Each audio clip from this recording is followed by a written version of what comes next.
guys, we're live. Welcome, welcome, welcome. This is day 3. This is day 3. Oh Lord, it's about to be a party. This is day 3 of On Being Ourselves, conversations on healing, acceptance, and freeing our uniqueness into the world.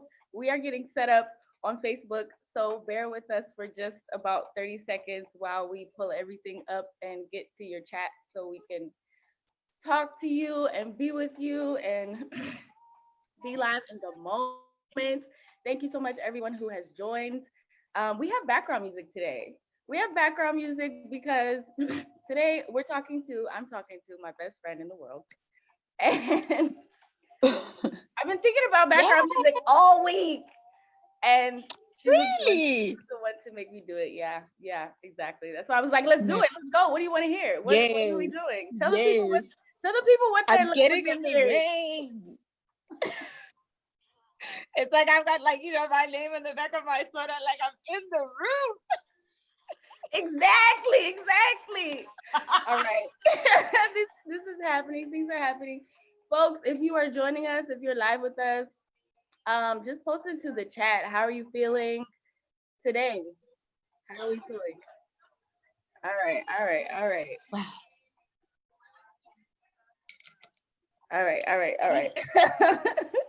Now we're cool. We're ready to go. All right. Okay. I'm gonna cut the music so we can focus. All right. Yes. It really is a party, like every time that that we come together, right? It is. Woo! Okay, I'm so happy this is happening. So I want to say a little bit about how we're doing this and how we're doing this a little bit different than we have in the previous days. First of all, we're starting a little earlier today, so thank you for joining us early.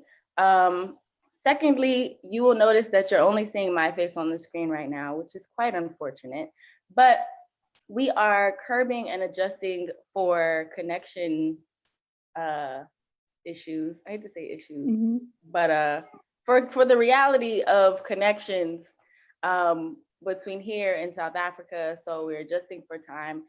We're adjusting for video. So you won't see Shoki's video, and I'm actually about to cut my video in a second just so that we have a clear recording. We have a clear connection. You all can hear us clearly. But I wanted y'all to be able to see my face to start. Welcome. Thank you so much. And now we're just gonna go to audio and talk this thing on out. So hopefully that means you all can sink even deeper with us as we will be going deeper. You know, sometimes you cut one sense so that your other senses can dig in deeper, you know? All right. Okay. You like that? Such a natural. All right. Again. Okay, you got this. Hey.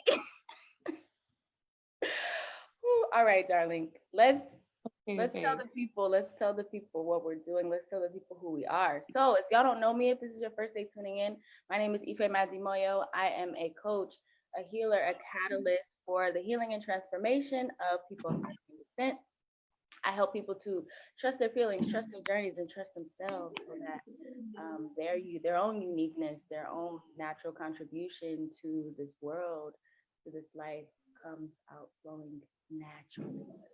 So this series is absolutely an extension of my work and almost like an embodiment of my work in the world. And my vision for this series was to bring together folks who I love, who I believe people need to hear, who I believe have something to say, excuse me, on this this topic, this experience of living through the journey of being ourselves, of allowing ourselves to be fully in the world, at the intersection of my story and my work in the world, and their story and their work in the world, right?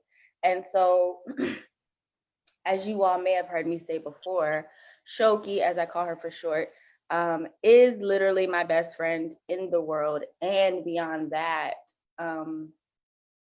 I see her as an absolute visionary and a spark, a light, for the world that we are creating, right? So we also happen to have the same birthday, which means we have a lot of similarities and just vibe super hard.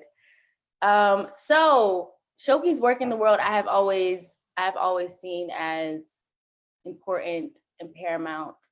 And what came up interestingly when we started to talk about this topic was that her vision for her work, or just where she is in her work, is evolving, and where she finds herself in the process of excuse me, allowing it to evolve, and just the machinations that come with moving through that process. And I think for many of us, it's a journey when we find ourselves at a different place than we thought we would be, when we find our expectations or our desires in a different place than where they were, right? When we were satiated and satisfied, and then all of a sudden, no more. What to do with that? So we're jumping into all of that because that's such a part of the process. So I wanna hand it to Shoki for you to tell the people who you see yourself to be before we jump into the conversation. Yo. Okay. Good questions, hey? Right. I mean, like, that's the one we're starting with. It's so simple, but it's also it's so much. My nephew asked me the same question, I think, a week ago, and I was like, can I think about it? He's 6 years old. Well, I am Shoki. I think for a long time, I defined myself as an educator. And then later I said, well, I'm a feminist educator. And I think what it means is that when I teach, I specifically think about the experiences of women, or in particular, Black women. But lately that hasn't felt enough for me, because I realized I was leaving a lot of myself behind. So then I said, okay, I'm a feminist educator, but I'm also a writer. But then I barely write. I'm laughing because I'm low-key nervous. Cause like, what? How many people are listening? All right. So a writer, an educator. I'm also a mom. To, I almost said a 3-year-old, but he's not 3. He is. So yeah, that's a common mistake I normally make. No, he's. How old is he? He's 6. He's 1 and some change. Yeah, he's 16 months. Okay, there we go. Yes. Yeah, so I mean, I think at the core of who I am, I want to create spaces where young Black people can come together and think critically about who they are and the world around them, so that they can challenge it, because we find ourselves as Black people in a shitstorm. And a lot of the times we're miseducated, and we find ourselves without the tools to think about, to name things what they are in the world, and we blame ourselves for the situations we find ourselves in. So I try to create spaces where, young people and myself can come together and say, this is who I consider myself to be, this is who I think I am, and this is what the world around me is, and this is how I want to make it better. So also just to help them see that they have the tools, they have the power to change things, because, and not to give them the power because they already have it, but because we grow up in such a dysfunctional country, we're taught to believe we don't have that power. And we're taught to think that everything that is wrong with where we come from is because, well, maybe our parents just didn't work hard enough. So I'm really about creating spaces where we can start thinking differently about our country and ourselves. Yeah. Yes, I'm already on fire. I'm already stirred up. I'm just like, woo, we could take this whole hour and a half or hour and some change and just dig into that, right? Much is forthcoming between the two of us, because we have lots to dig into and explore and have the world be a part of. So thank you for sharing that. I kind of want to tell the people just a little bit about how we met before like we go any further, because I think that's a beautiful story. So we met in Tanzania. We met in Tanzania while we both were studying abroad in Tanzania. Yes. I am African American. If there were any doubts about my background, which can happen, right? Because I'm this girl with this African name, a Yoruba first name, Nguni last name, like a Swahili middle name, like all the things. Yeah. So I'm African American, right? My parents are both from the South. I came up in a Pan-Africanist, African-centered, pro-Black family. And Shoki is South African and went to college in the States. So we kind of found each other at this study abroad program in Tanzania. And and so here's the scene, right? We land at this like resort where they welcome us for the first time, where we're meeting everybody before we go to the University of Dar es Salaam, which is where we studied for the rest of the semester, and for me the rest of the year. So we're at this resort, we're kicking it. Yo, Ariel is here. What's up, Ariel? Oh my God! I know. Ariel. And Shapiro's here. Shout out. What's up? Thank you for joining. Oh, that's so nice. Oh, I know. Pulling through for you. So we're at this resort. I'm looking at this girl. She's the only other Black girl in the program. I'm thinking she looks super dope. You know, she's from somewhere on the continent. I want to get to know her. Da, da, da, da. Basically, she's like egging me, right? Because you were too excited, I think. There we go. I was gonna say you want to I was just like, I don't. In my head, I was thinking this person needs to be a little calm. What's going on? Like this is just African American. Like, I'm here to save like these Africans. There we go. There we go. She thought I was this African American who was like, oh, I'm here to save the children in Africa. So beautiful. Yeah, no, I did. Yeah. So it took us probably 4 days to actually have a conversation while we were doing the campus tour, right? Yes, you were. Yeah, we're doing the campus tour. Somehow, I think I asked what her birthday was because I was feeling the vibes the whole time, right? Yeah, it turns out we have the same exact birthday, and we've just basically been soulmates. And I've trusted you ever since because same birthday, guys. Same birthday. Like, where does that happen? Right? Especially before Facebook started adding everybody's birthdays. Now all of a sudden it's like, wow, so many people have the same birthday. Anyway, all right. So we're here. This is where we are now.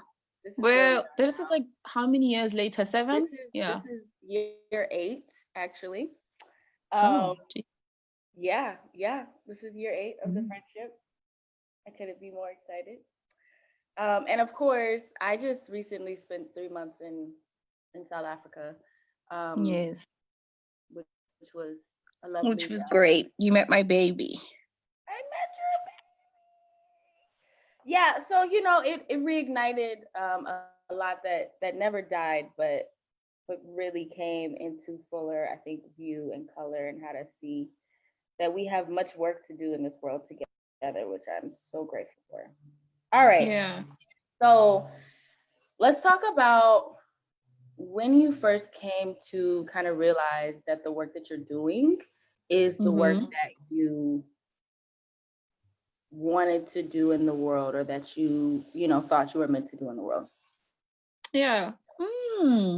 Wow. When did this happen? Maybe in 2014, or maybe before that.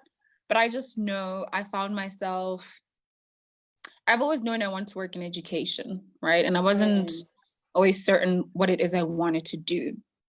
Yeah. And my mom is a teacher, as you know. Yes. And teachers in South Africa get shit money. Mm. And because of that and many other reasons, she never even would have imagined that I would want to be in education or be a teacher myself. I mean, I think it was just like, for her, it was she just always said for her, it's like, you can be so much, you can do so much more, you can be better. Yeah. And I think I also maybe felt that way.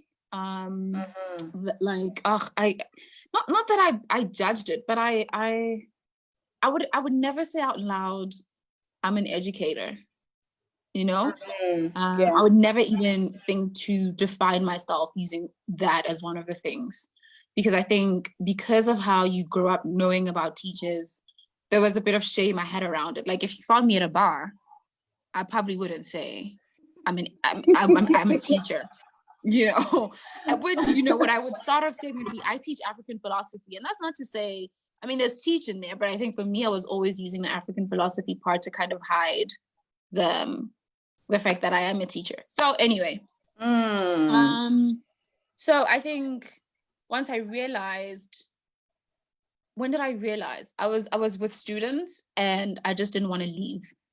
We were in that classroom, and I wanted to be in that discussion forever. And I felt so alive. I become this, as you, I always tell you that I'm a very private person, and you say, well, how? But to most people, I am.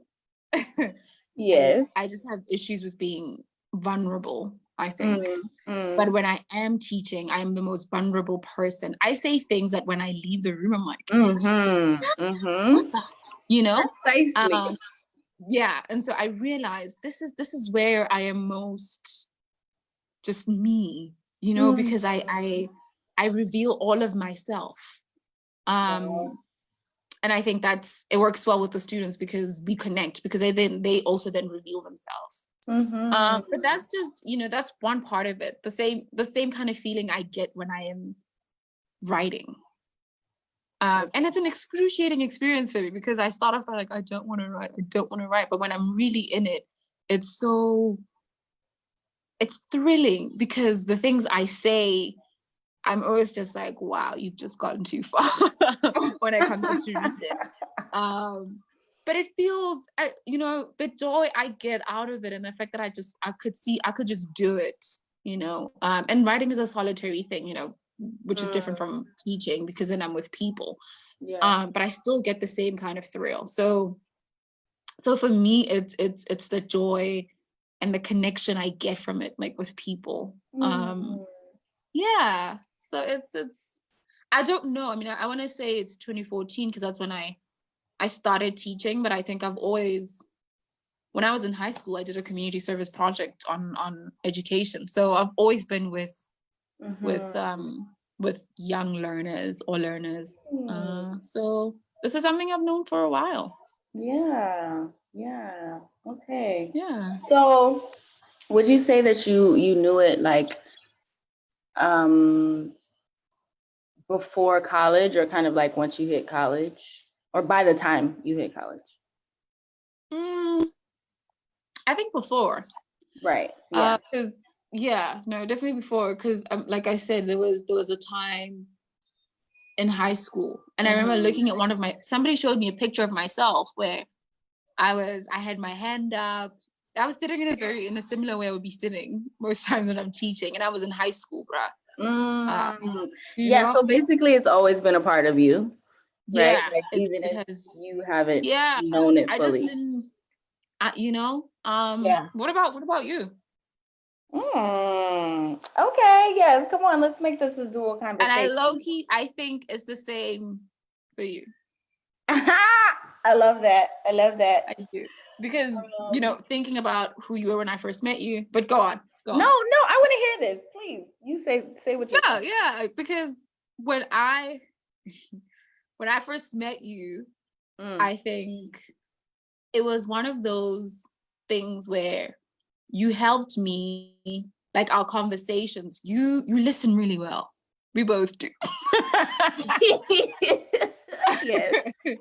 And there was something about it when there was something enticing, and maybe I don't want to say seductive in a sexual way, but like seductive in a, I want to say more, where when someone listens like you do, I just wanted to say more about what I was feeling. And that's what you would always ask, like, what are you feeling? I probably first thought that was a bit funny because I do hide in my humor. But yeah, so I mean, it helped me learn more about myself, just my interaction with you at that time. But always, all the time, really, it helps me learn more about myself when I talk to you and I'm with you. So, the work that you're doing now, it didn't surprise me, and because I was like, oh yeah, totally makes sense. What do you thought? Tell me. Same, right? It's so cool having a best friend with the same birthday and maybe consequently, but definitely, who shares a lot of the same inclinations and traits and whatnot, because like we are such a mirror for each other. It's bananas, right? And it's lovely to be able to have that, to help see myself, because I think there are ways that I don't see myself that you see me, and there are ways that you don't see you that I see you, right? And for sure, yeah.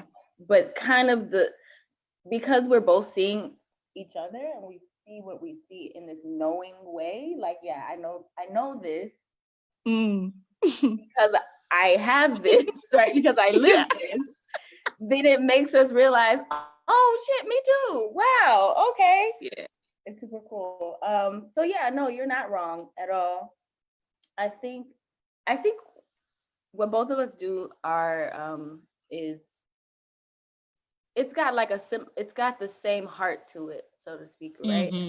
Maybe different expressions, different manifestations. But I think at the heart of what my work in the world is creating spaces and helping people to show up fully as themselves, right? To come out of their hiding places, to trust themselves, especially for folks who have been taught not to, or who have learned not to for whatever reason, to trust their path, to trust their journey, especially for folks who have learned that that's not feasible, or that is nonsensical, or that won't get you anywhere, right? To follow your own dreams, loves, passions, inclinations, creativity, your own, what do I want to say? Like your own calling, for folks who have felt not good enough in whatever way, and especially in that way, and who have sought other ways to be full and whole outside of themselves.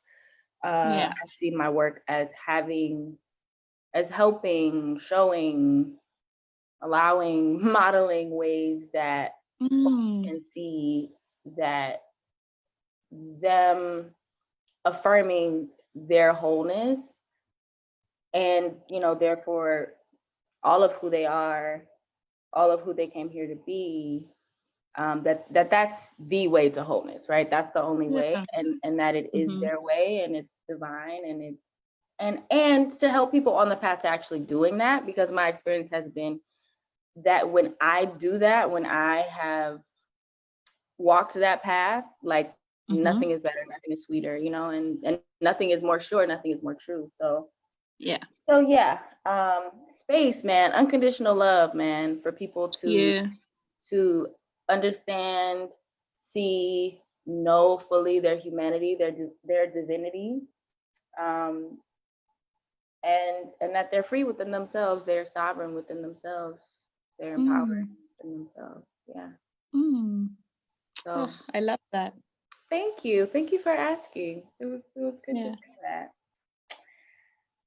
Okay. I want to ask, what are the ways thus far in your life that your work has sort of expressed itself? Like, what are the ways that you've practiced it thus far, or kind of your journey through it thus far? What do you mean? Like, as in, like literally, you know, I know you've been a teacher, you've done research, you aspire to, at least you used to, like, go further in the academy, like you've taught at poetry schools. Like, how has it looked, you know, since you've basically been practicing this all your life? Oh, how have I? Okay. Well, you said two of the things. I've been a teacher. I've been doing research. I used to write poetry a lot. For a long time. I used to write and perform, which, it was such a joy. I don't do it sounds juicy. Huh? I said performing sounds juicy. Yes, I don't think because I've ever seen you perform your writing. I think Ariel has, if she's still here. In college, she's still here. I did, and it was nerve-wracking and so thrilling because you're on stage, you're there, basically just bearing my soul. Yeah, I think that.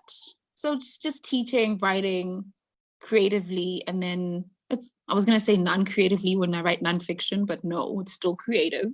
But also just performing in like theater productions.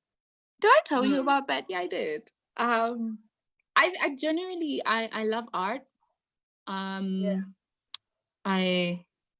like being a part of it, reading it, taking it in. So if I can create, then I always feel, when I'm closer to art, I feel happy.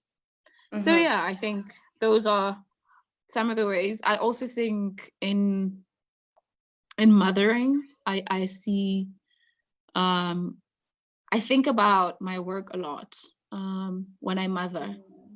What I when I mother, and just being part of my family. I guess I think about how do I be, because when I teach and when I write, I'm very compassionate. And sometimes when I think about myself growing up, I was not a very compassionate daughter, or sibling or sister. And so I think about the kind of person I am in the spaces of my writing and my teaching, and I try to be that same person with my family, because I'm my best self when I'm my whole self. You know? when I am vulnerable and full of love and sometimes nervous, when I just acknowledge everything when I arrive as I am. And so I try to do that with my family. I try to do it with my son too. You know, sometimes he does something and I'm very unhappy about it, and I look at him like, what? And he's like, is she not gonna smile right now? I'm like, of course I am smiling because that's funny. Because he's looking at me expecting like, mom, smile. So yeah. Right. So in my just being a part of this family, yeah. I guess in my friendships too, it's something I've been trying to do well lately, to work on. Yeah. With compassion. Yeah, I think I'm hard on my friends.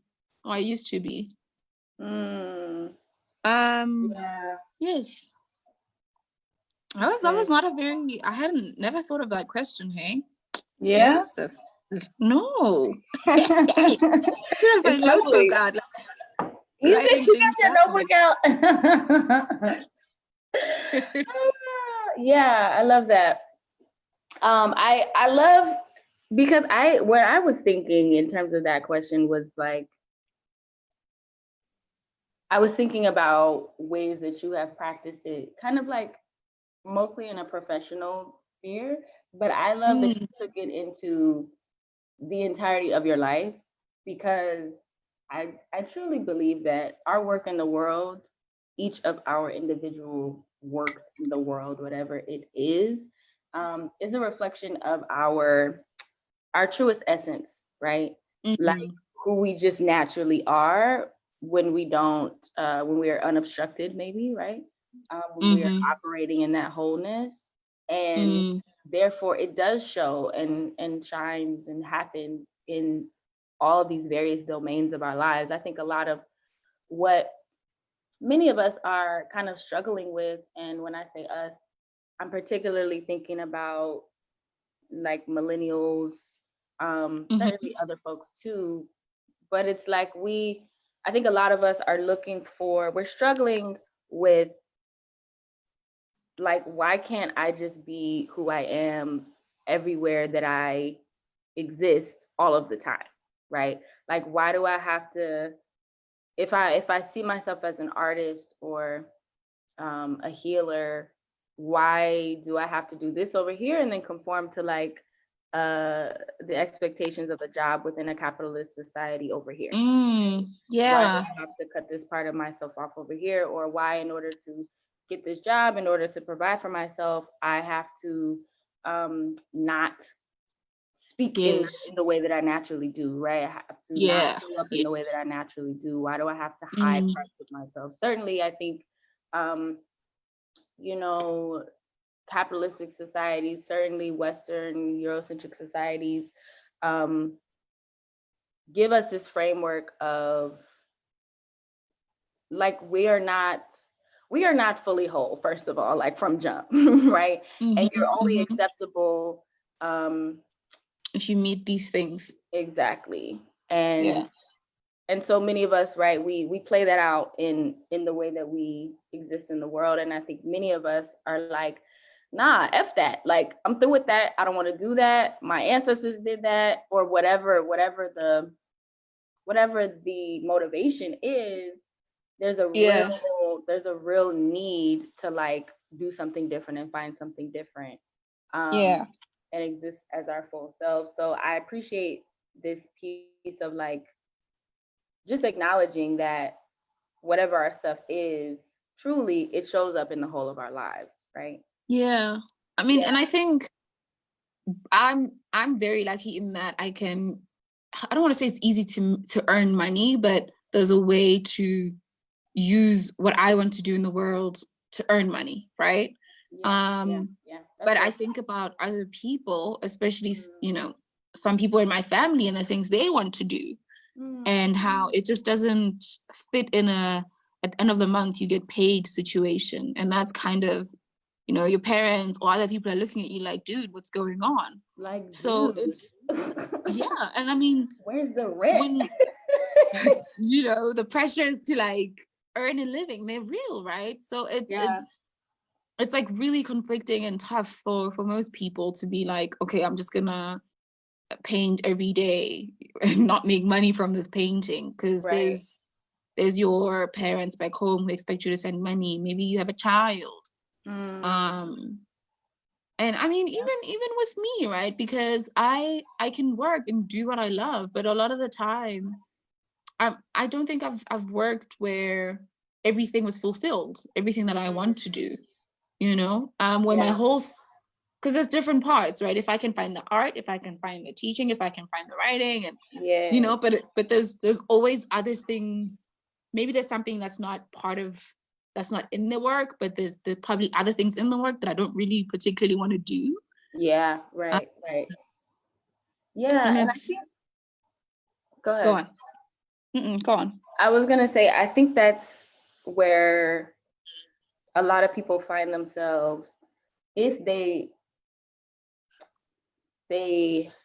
figure out a way to do some of what they want to do, or kind of what they want to do in a job, right?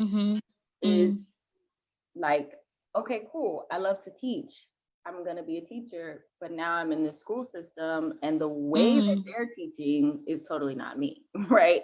Or the way that I'm expected to perform in this job typically asks that I put my expression of this thing that I love into a way that is not completely aligned, right, with like my own vision or my own inclinations. I think that's kind of another level of the, or just another thing that we find on this path of like, all right, I'm trying to live my life in a way that's in alignment with my soul or who I am, or you know what I'm saying? And we kind of meander through these, find ourselves in these different places, I think sometimes. Yeah. And I think it's possible to get to a place where you're doing, where you find yourself being fulfilled, doing all the things you love, right? Absolutely. And maybe just these are all the little steps, they just help you realize, oh, as I was saying before this, that I'm like, oh, okay, I see how it has part A, but it doesn't have B or C. And the previous thing had B and C, but it didn't have A. So it's just like a process of touch and go, eventually something, you just have to trust when you are, because yourself will tell you, right? Like, oh, this is not completely it. And it's not easy. It wasn't easy for me to come to that realization that perhaps where I am right now isn't it. Because then I have to ask, well, then what is it? And I have to venture into that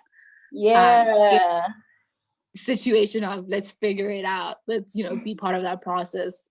And for me, once I accepted that, well, it's not it. It was, I felt so excited about the prospects of being on this journey and figuring it out. Because then I also remembered parts of myself that I hadn't been writing enough. And I was like, dude, what's going on here?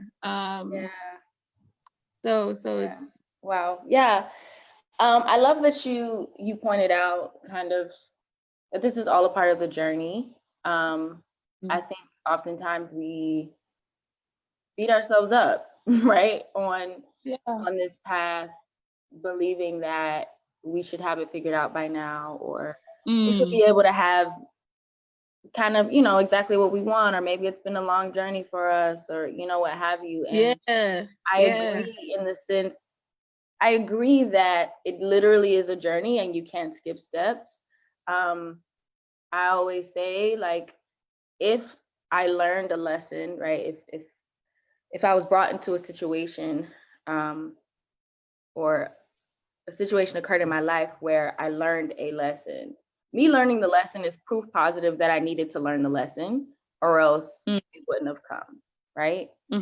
So I think similarly, we've been talking the past couple of days about the creation process and how essentially it's a cycle of birth, death, and rebirth constantly, right? And so it's for me, it's cyclical. Can you say that again? Birth, death, and rebirth. Yes. Yeah, wow. Okay. And we see it in nature, right? We see it with the seasons, spring, summer, winter, fall, or however it happens wherever you live at. There's some kind of cycle of happening and less happening, growth and decay. We see this with plants and plant life and gardening and farming and time, history. Sure. Yes. We see this literally with the human life, right? And we are nature, right? We are creation. We extend from creation, and creation also extends out of us, right? It's why we have the inclination to create, to impact, to affect change, to journey, to experience, to grow, right? For us to cycle through these processes of creation, birth, death, rebirth. We also talked about the metaphor of like the seed being planted in the dark soil, right? Like, and that's a dark place. And if we take ourselves to be the seeds, often we're so conditioned and just used to having certainty and existing within certainty that oftentimes when we land in that dark place, we're freaking out, we are resisting it, we don't know how to accept it. And Yes. sure enough, regardless of how we respond to it, like we don't know, we can't see, right? We can't see. Yeah.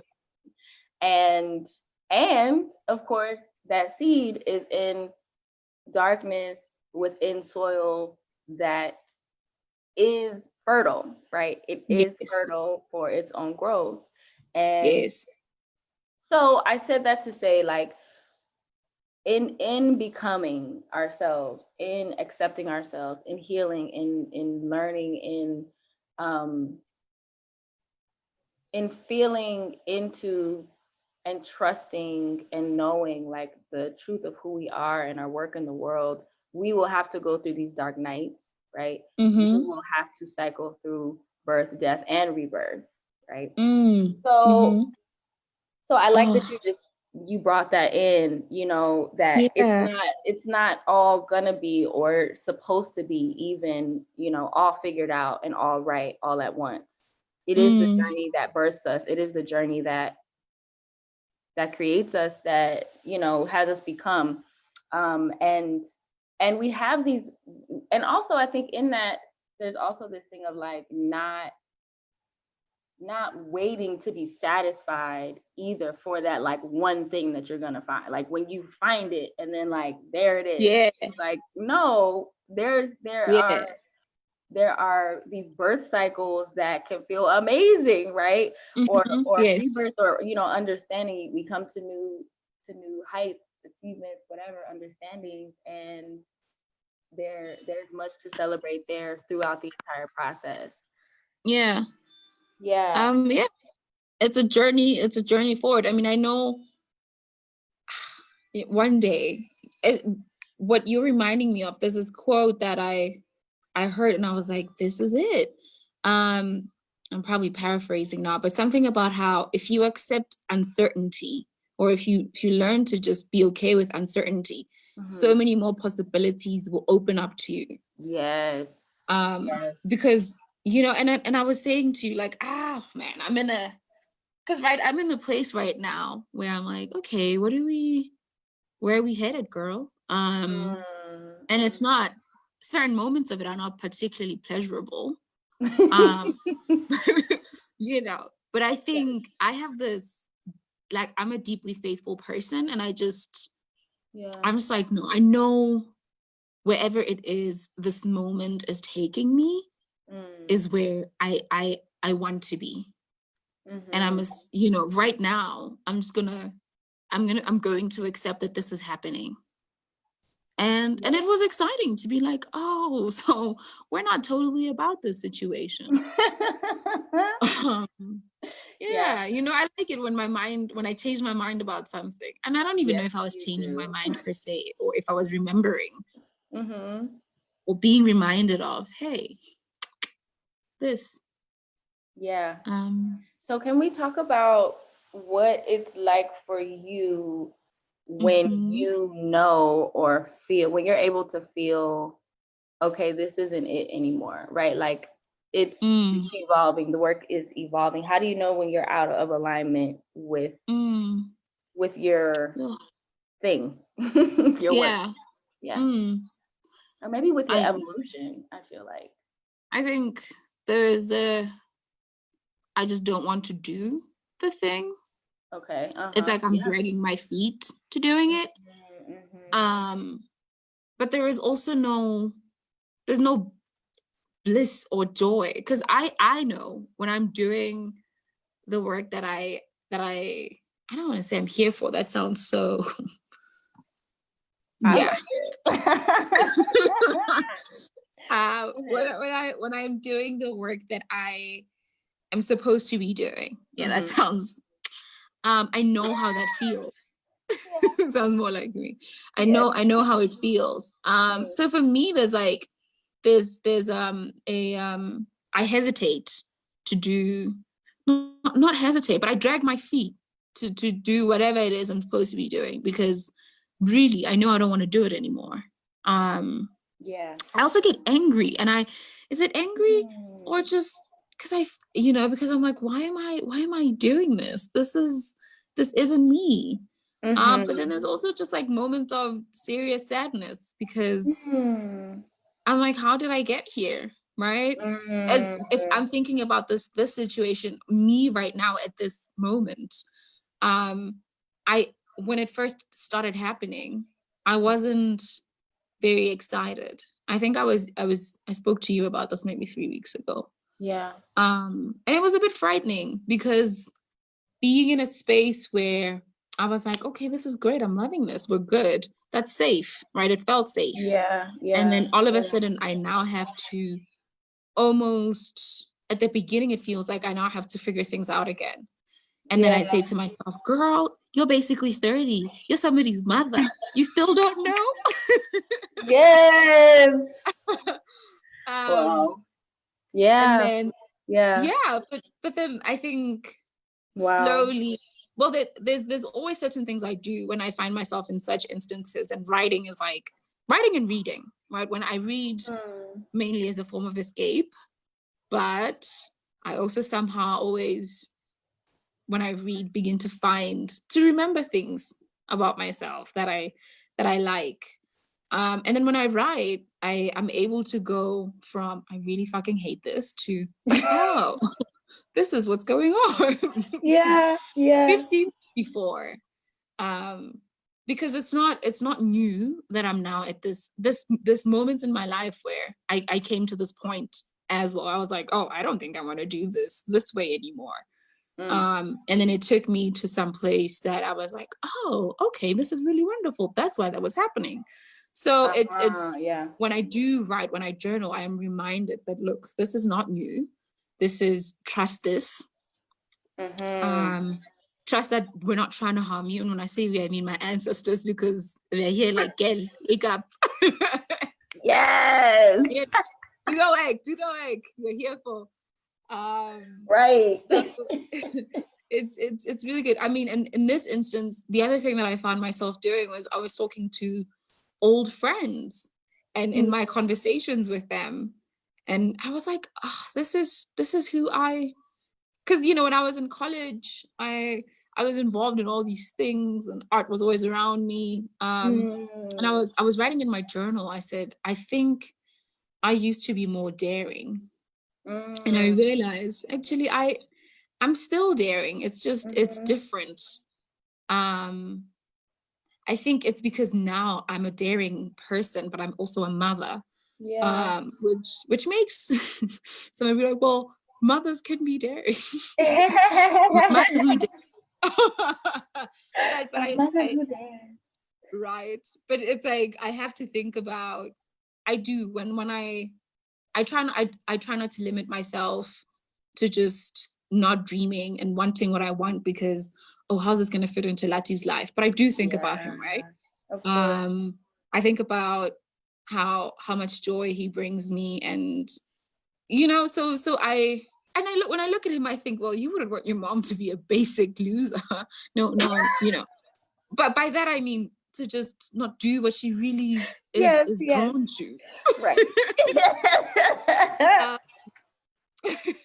Because I am my best self. I am my whole self when I do what I love. And even with him, I think he can feel that mom is, we're good. So it starts pretty, it's not good when the beginning of, oh shit, what am I doing?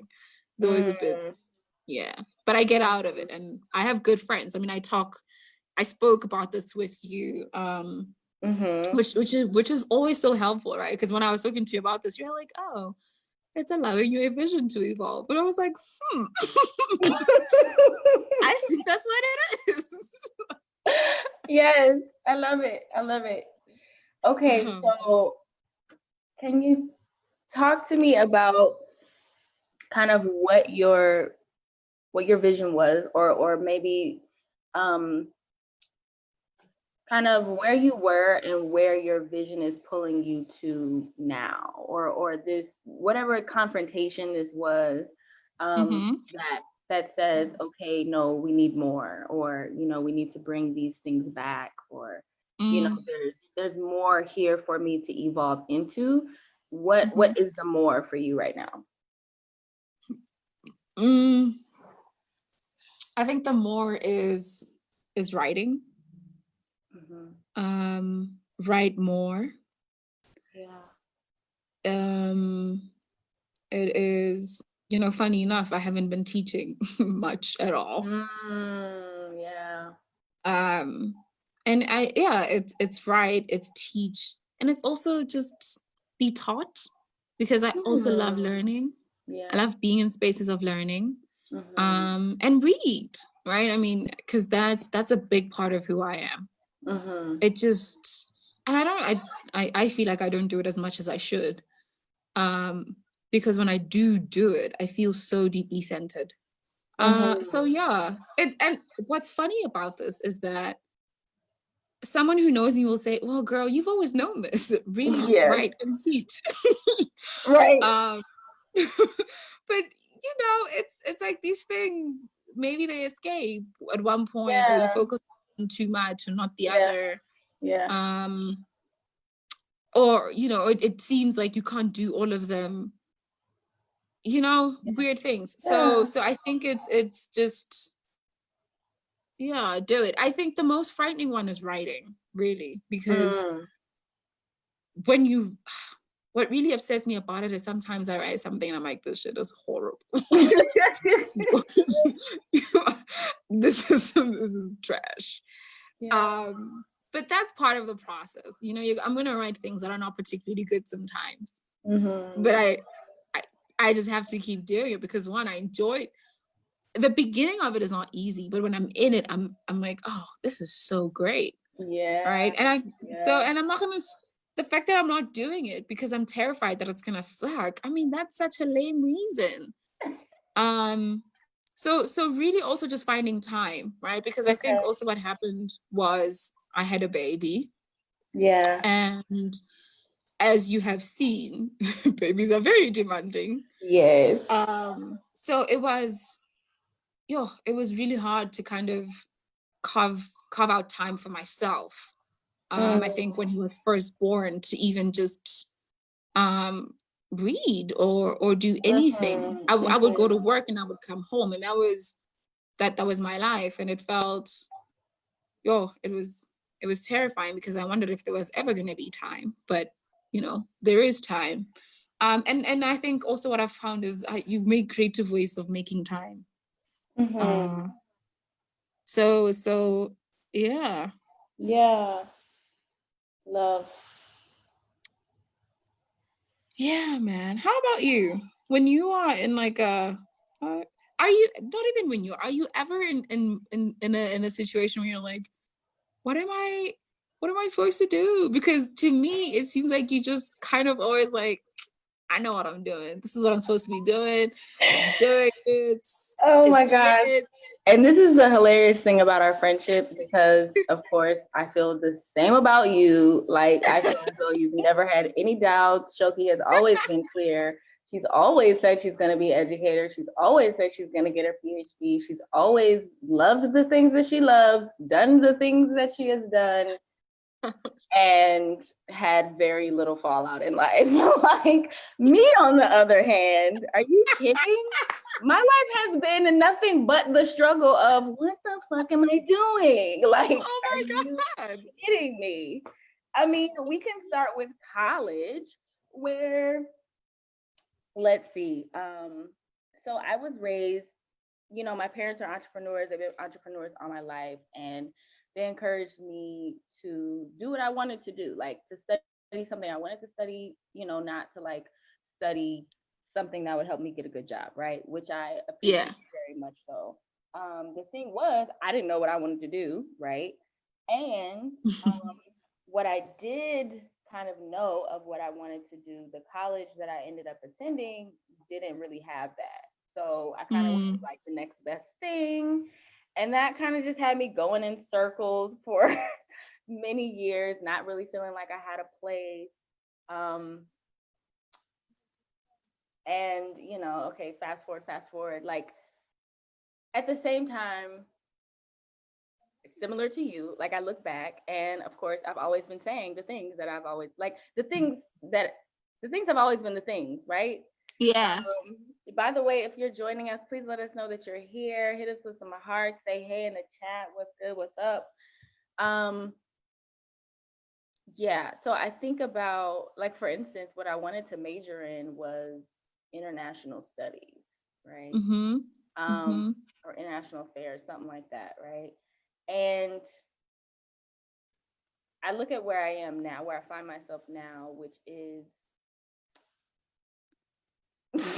like, and even beyond that major, the reason actually my dad suggested that was because I have always been passionate about the African diaspora, right, or the African world. Literally since I was probably 6, I've been like Googling stuff about cultures of, just literally Google. Like, my dad was an early adopter of the internet and research. I just always was digging for similarities, digging for what brought us together, what made us family.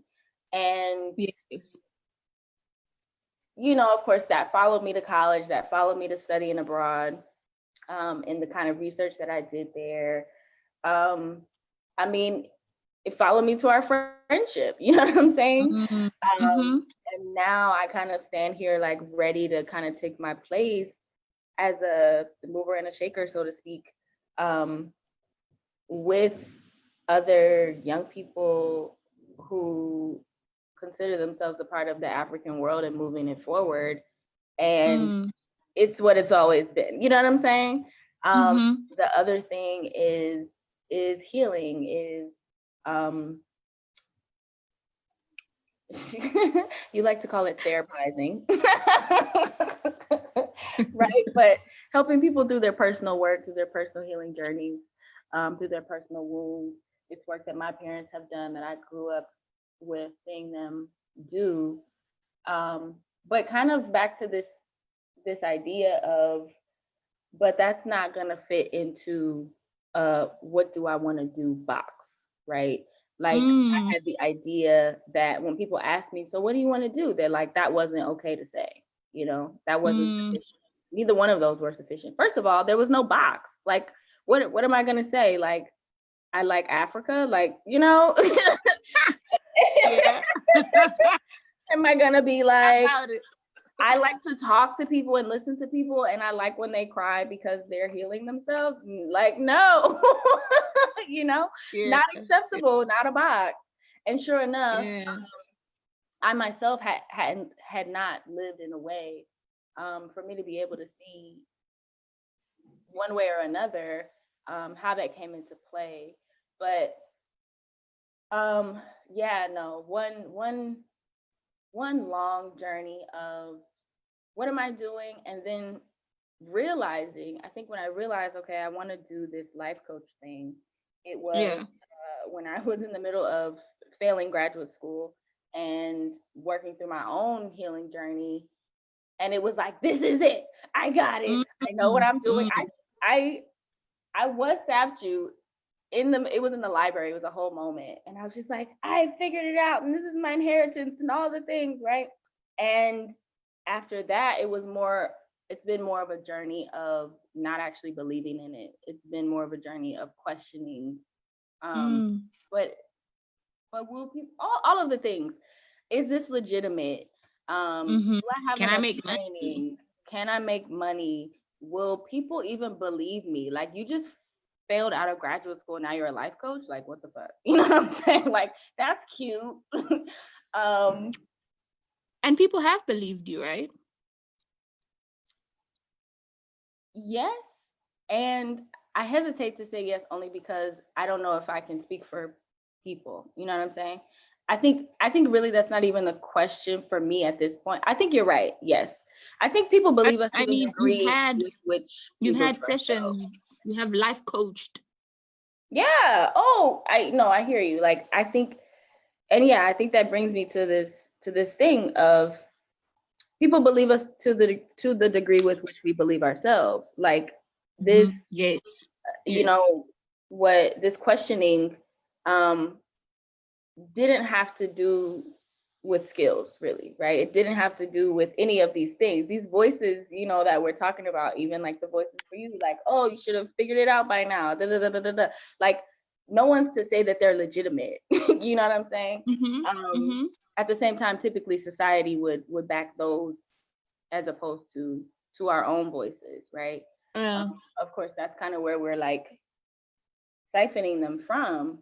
And you know, I've come to live this journey of, well, this journey that's brought me to this place that it really is all about belief and trust for ourselves, within ourselves. No one else can give us that. No amount of anybody else telling me that they believe me would have given me what I didn't have. Do you know what I'm saying? Yeah. Yeah. And so, you know, speaking of the ancestors, I thank God for when they come through, and when they have, and when they've showed up in these multitude of ways that have taken me through the process of birth, death, rebirth, to have me stand in my work in the world, right? Which really is not, it's not a matter of legitimization. It's not a matter of belief outside of myself. It's a matter of,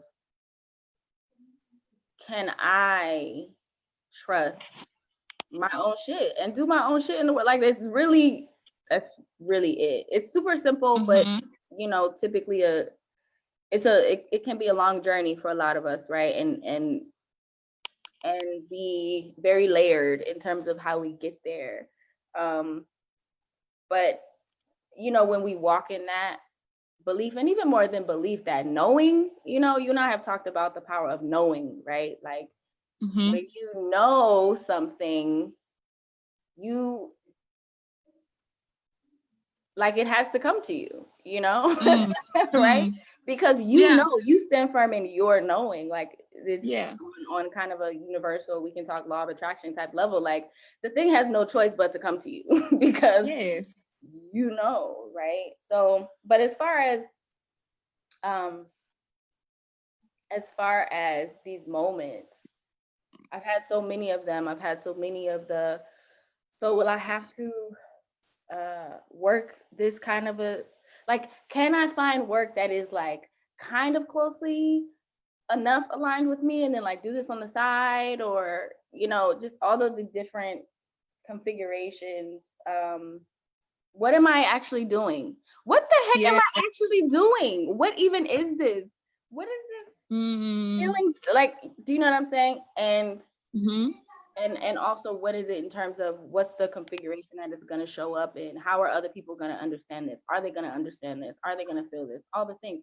And we talked on Monday, Nadir and I, about how in the creation process, it's important to be in the moment of the creation, because essentially, like, that's where you are, right? And to be in that moment, as opposed to be outside of it thinking about how it will be received, or who it's for, or whether people will like it, or how they will receive. You know what I'm saying? Like, the actual process of creation is that unfolding that happens only between you in that moment. It's like a communion, you know what I'm saying?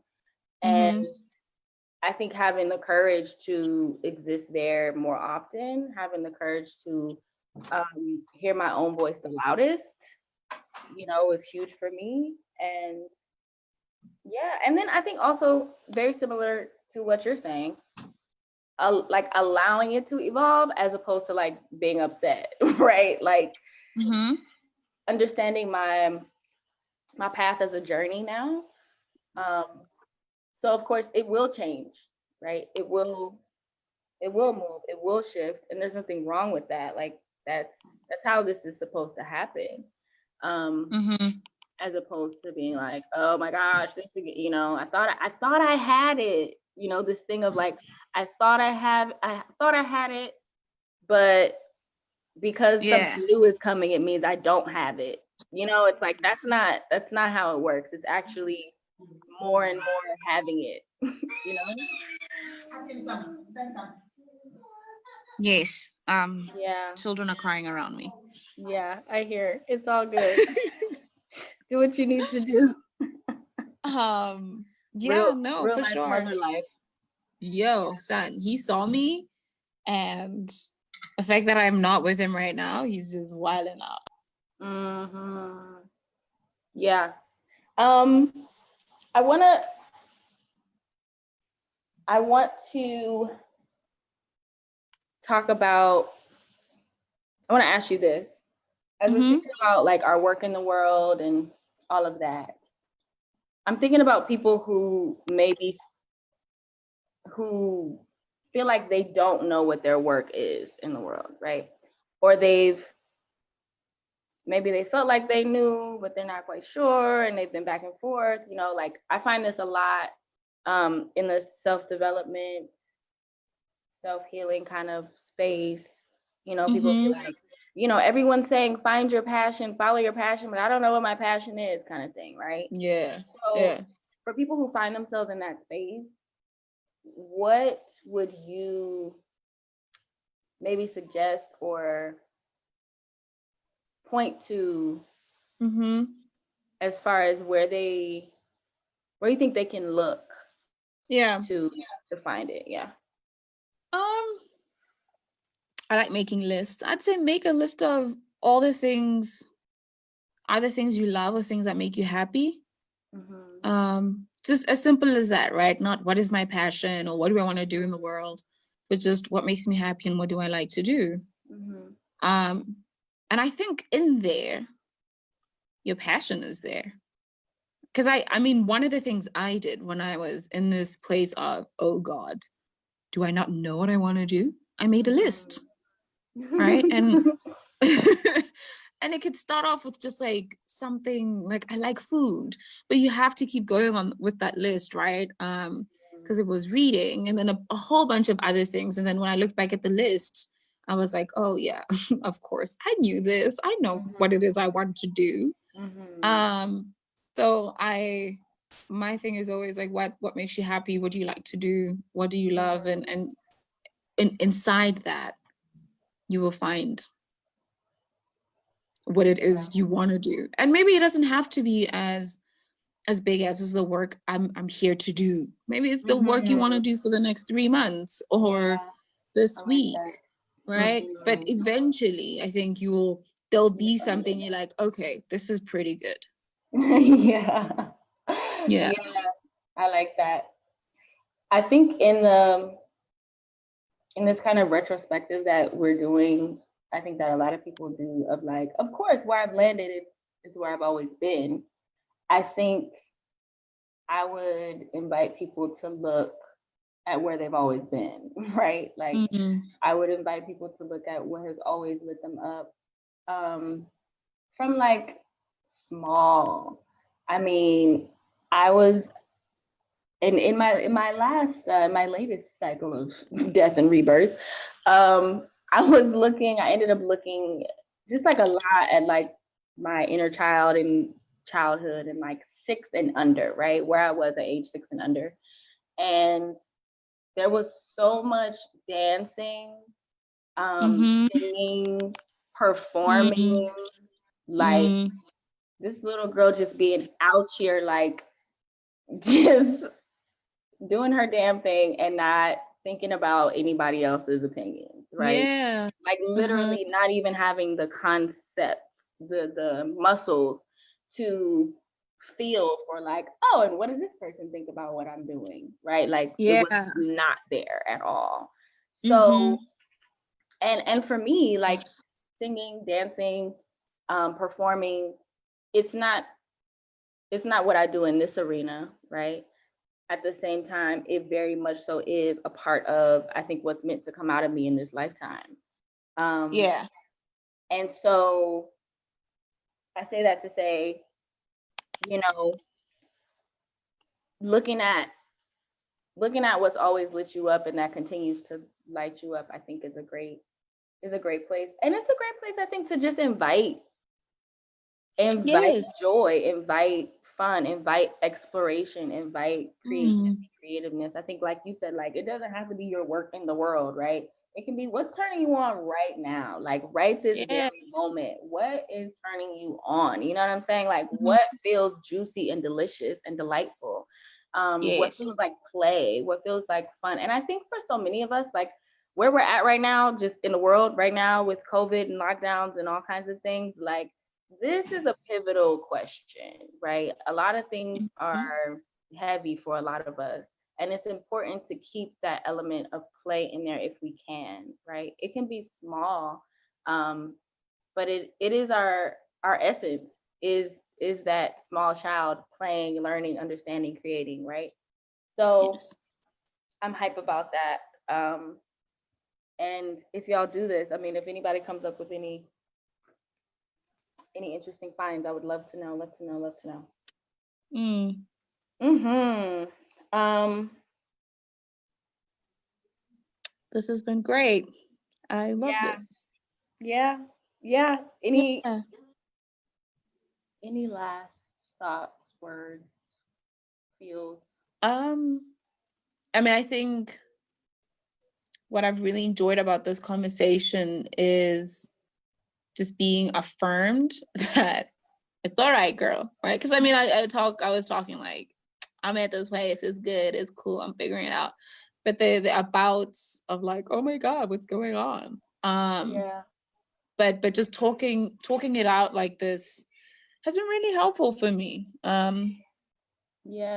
I think, yeah, and just now when you were talking about when you were remembering your young self and just how you existed and you weren't worried about people looking and their thoughts and their ideas about how is this Mm-hmm. child doing, and so Yeah.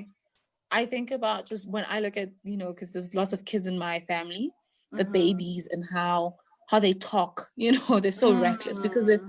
they're not thinking, oh, I can't say that, and how they want things, and they Yeah. demand things, and it's so beautiful to see, because I think about how along the way we're even scared sometimes to want things, to dream things, because it's Yes. like What we're a worried about the disappointment of not getting it, but it's like, yo, mm-hmm. the first step is to just dream it, want it. And Mm-hmm. this is for me, right? Sometimes I had to make a list the Yes. other day. What are the things I'm scared of? And Mm. I was like, wow, why am I terrified of this? And I was like, it's just simply even just the wanting. Mm. Um, like, Just I the want one this. thing. I'm Ooh. afraid to say it because it's like the possibility of not getting it has already convinced me that to want it would be so, you Yes. know? Girl, you Yeah. in my head, you in my journal right now. Always. I just uncovered this like a desire, like on some level there's a fear of desire, and I'm like, what is this about, right? And it's, as you Yeah. said, it's the fear of not getting it or it not being returned, and Mm-hmm. that somehow that like delegitimizes or cancels or something, right? This desire, but it's encroached so much that it's at the level of desire. It's there's a fear to just want the thing, Yes. right? To just be in the energy of Yes. wanting the thing. Yes. Crazy pants, And man. and so I was just like, man, stop, gently. I was like, gentle, gentle, girl, come on. Um, so and this comes out in writing, because when I feel this fear, I feel it, right? But I also think just for me, having kids around me and just seeing them, Yes. Oh, because absolutely. nobody, like, they haven't heard the world and they haven't taken it in that you can't want X, you can't be this. They still believe everything, and I Everything. I want to return to that place. Yes. We are getting there, my friends. I really think so. I do. Yeah. It's beautiful. It's beautiful. Thank you for having me. I was, Oh, Shoki. Hmm? good. I was nervous. Yes, of course. Yes. I was I too, mean, first day. Thank you for thank you for showing up. now you're up for I that, mean, I'm nervous right? every day. It's part of the process, right? Feel the fear and do it anyway. Um, I love you, girl. Thank you so much for doing this, for being You here, for too. going through all of the adjustments and doing what's necessary and having someone watch the babies and all the things so that we Yes. can have this Yes. conversation. I'm so glad and honored, and I truly do feel, I don't know what's the word, just blessed to be able to live this life and this path with you by my side. It's phenomenal. Same. All right, homegirl. Okay, babe. All right. Thank you so much, everyone, for joining us. It's been wonderful. I hope you all got as much as I did out of this conversation. And please stay with us for tomorrow, our last day with Chelsea Wallace. Love y'all. See y'all tomorrow. Peace out. Bye. Bye.